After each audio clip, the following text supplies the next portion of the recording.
Hey guys, I'm so excited for today's video, in part because I have these citrus plants, but also because I'm really excited to share this whole experience with you guys and the setup that I've created for my indoor citrus. As you've probably guessed, today's video is all about citrus trees, lemon and lime, and caring for them indoors in containers in your home. Because I'm in Massachusetts, these citrus trees will stay for the most part indoors. However, they can be taken outdoors slowly and thoughtfully when the weather permits. Anyways, there's a lot to share, nothing too complicated, but there is quite a lot to all of this. So I'll be sharing with you guys in this video everything from crucial care tips to my experience with grow lights, all the way to the special requirements that citrus plants have.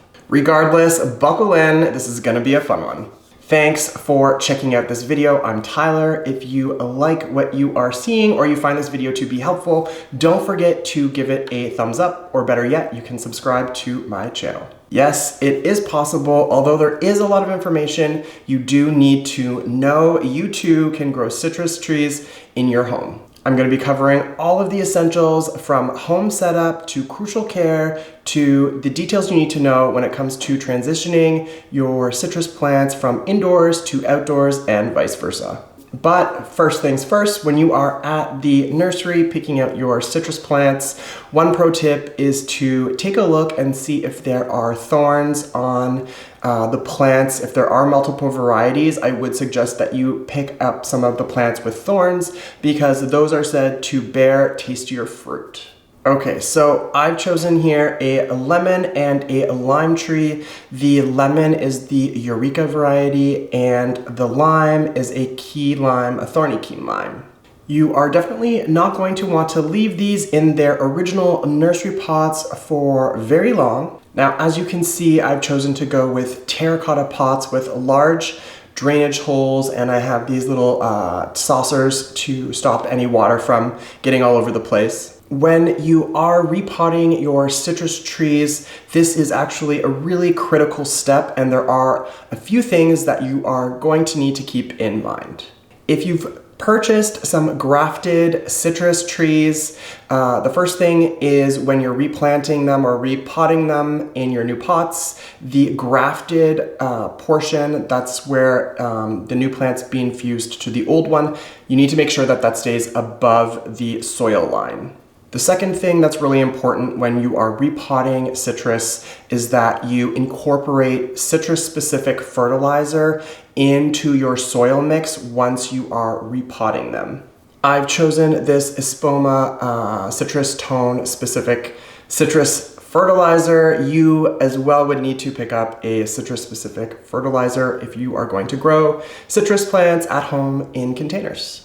Be sure to follow the instructions on the fertilizer bag or packet. For me, the instructions on this one were to add 1.5 tablespoons per quart of soil mix. Now, in terms of the soil mix that you'll need to create for your citrus plants, what I've done is really thought this through. You need a well-draining and gritty soil mix. Now, I've gone ahead and used equal parts of coconut coir, vermiculite, and perlite. I have included a little bit of sphagnum moss, and I did go ahead and add some very gritty, succulent, stony, sort of rocky mixture to give it a little bit more grittiness.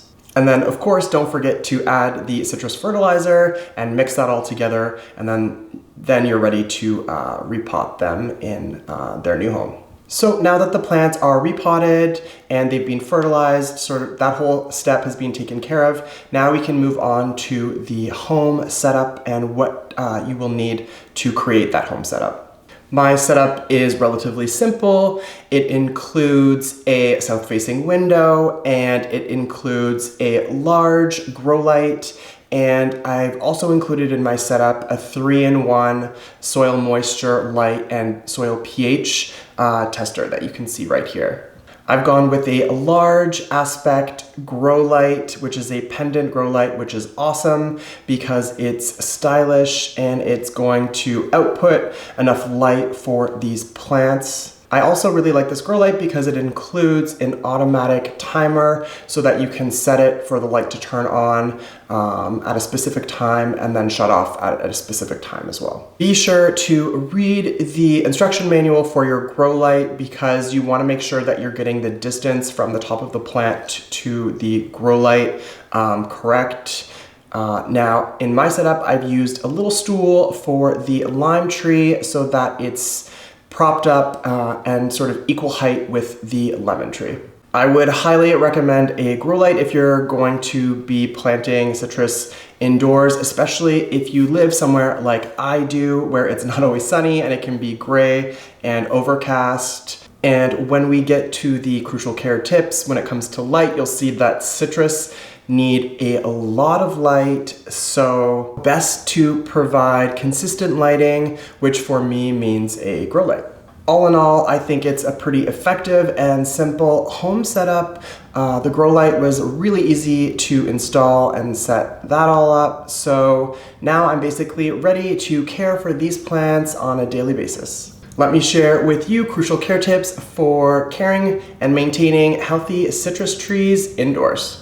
I've touched briefly on light, but when it comes to light and citrus, if you want your trees to bear fruit, they are going to need at least 6 hours of full sun, but I would really encourage more full sun. So for me, I think my ideal goal is to hit anywhere from 8 to 10 hours of bright, direct sunlight for these plants. And hence why a grow light, for me living in Massachusetts, makes complete sense to sort of get that amount of bright light.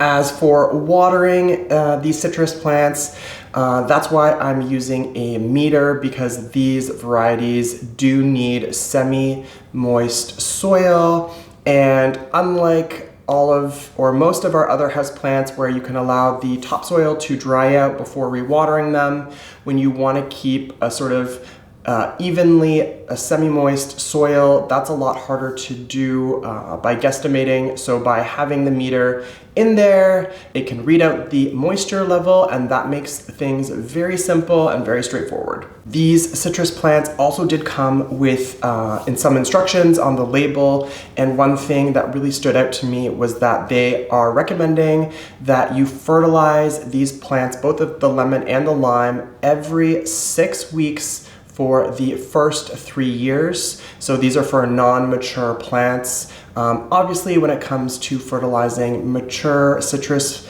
trees, it's a whole different timetable and a very different regimen. But for now, for me, I'm going to be fertilizing these plants every 6 weeks for the first 3 years. Citrus do like a slightly acidic soil, and again, that's the genius behind the meter, because there's a pH meter. So citrus, ideally, you want the pH of the soil to be anywhere in between 5.5 and 6. Now, I didn't touch base too much on the pot size and the pot material when it comes to planting these up indoors.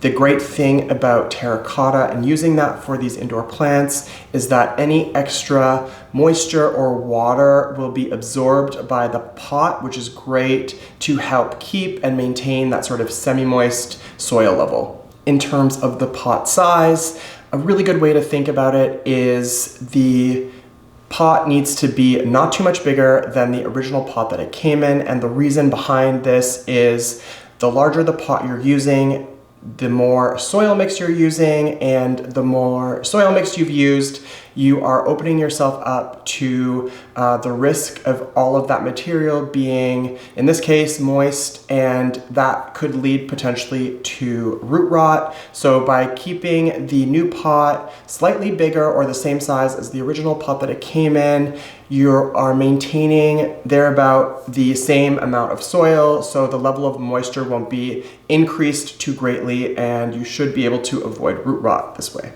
And really the final part to caring for citrus plants, especially ones that are kept indoors and potentially outdoors, is that indoor-outdoor transition. So all that means is how and when you move your plants indoors to outdoors and vice versa. There are really two things that you want to focus on when it comes to this indoor-outdoor, outdoor-indoor transition. First is obviously temperature. The temperature in the evenings needs to be above 45 degrees Fahrenheit.